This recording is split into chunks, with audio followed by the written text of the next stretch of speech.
मैं आपको आज पृथ्वीराज चौहान और अजमेर शरीफ के बारे में एक वीडियो शेयर कर रही हूँ ताकि आप लोग भी सच्चाई से अवगत हो सकें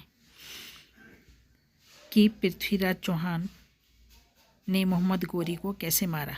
एक बेंच पर एक परिवार जो पहनावे से हिंदू लग रहा था, बुरके में एक अधेड़ सुसभ्य महिला बैठी थी। बहुत देर चुपचाप बैठने के बाद बुरके में बैठी महिला ने बगल में बैठे युवक से पूछा, अजमेर के रहने वाले हैं या फिर यहाँ घूमने आए हैं? युवक ने बताया, जी अपने माता पिता के साथ पुष्कर में ब्रह्मा जी के मंदिर के दर्शन करने आया था। महिला ने बुरा मुंह बनाते हुए फिर पूछा, आप लोग अजमेर शरीफ की दरगाह पर नहीं गए? युवक ने उस महिला से प्रत्युत्तर कर दिया, क्या आप ब्रह्मा जी के मंदिर गई थी? महिला अपने मुंह को और बुरा बनाते हुए बोली, लाहौल विला कुव्वत, इस्लाम में बुत परस्ती हराम है और आप पूछ रहे हैं कि ब्रह्मा के मंदिर में गई थी? तब युवक झल्लाकर बोला, जब आप ब्रह्मा जी के मंदिर में जाना हराम मानती हैं तो हम क्यों अजमेर शरीफ की दरगाह पर जाकर अपना माथा फोड़ें? महिला युवक की माँ से शिकायती लहजे में बोली, देखिए बहन जी, आपका लड़का तो बड़ा बदतमीज है। ऐसी मजहबी कट्टरता की वजह से ही तो हमारी कौमी एकता में फूट पड़ रही है। युवक की माँ मुस्कुराते हुए बोली, ठीक कहा बहन जी, कौमी एकता का ठेका हम हिंदुओं ने ही ले रखा है। अगर हर हिंदू माँ बाप अपने बच्चे को बताए कि अजमेर दरगाह वाले ख्वाजा मोइनुद्दीन चिश्ती ने किस तरह इस्लाम कबूल न करने पर पृथ्वीराज चौहान की पत्नी संयोगिता को मुस्लिम सैनिकों के बीच बलात्कार करने के लिए निर्वस्त्र फेंक दिया था, तो शायद ही कोई हिंदू उस मुस्लिम की कब्र पर माथा पटकने जाए। बाद में पृथ्वीराज चौहान की वीर पुत्रियों ने मोइनुद्दीन चिश्ती के टुकड़े कर दिए थे। पृथ्वीराज चौहान ने मोहम्मद गौरी को 17 बार युद्ध में हराने के बाद भी छोड़ दिया था, जबकि एक बार उसने हारने पर चौहान की आंख में जलता हुआ सरिया डाल दिया, जिससे वो अंधे हो गए। मोहम्मद गौरी पृथ्वीराज चौहान की आवाज सुनकर उसी दिशा में तीर चलाने की कला को देखना चाहता था। पृथ्वीराज चौहान के हाथ में तीर आते ही उन्होंने सीधा गौरी की आवाज पर निशाना साधा। गौरी की गर्दन पर तीर लगने से उसकी मृत्यु हो गई। बाद में मोहम्मद गौरी के सैनिकों ने पृथ्वीराज को बंदी बनाकर मार डाला। वो लोग पृथ्वीराज के शव को घसीटते हुए अफगानिस्तान ले गए और दफन किया। चौहान की कब्र पर जो भी मुसलमान वहाँ जाता था, प्रचलन के अनुसार वहाँ रखे जूते से उसे मारता था। फिर भी हम हिंदू हैं कि सेक्युलर बने फिरे हैं। बाद में शेर सिंह राणा ने अफगानिस्तान जाकर पृथ्वीराज चौहान की कब्र से शव निकालकर उसका अंतिम संस्कार किया और उनकी अस्थियों को हिंदुस्तान लाकर गंगा में प्रवाहित कर दिया। अजमेर के ख्वाजा मोइनुद्दीन चिश्ती को 90 लाख हिंदुओं को इस्लाम में लाने का गौरव प्राप्त है। मोइनुद्दीन चिश्ती ने ही मोहम्मद गौरी को भारत लूटने के लिए उकसाया था। अधिकांश हिंदू तो शेयर भी नहीं करेंगे।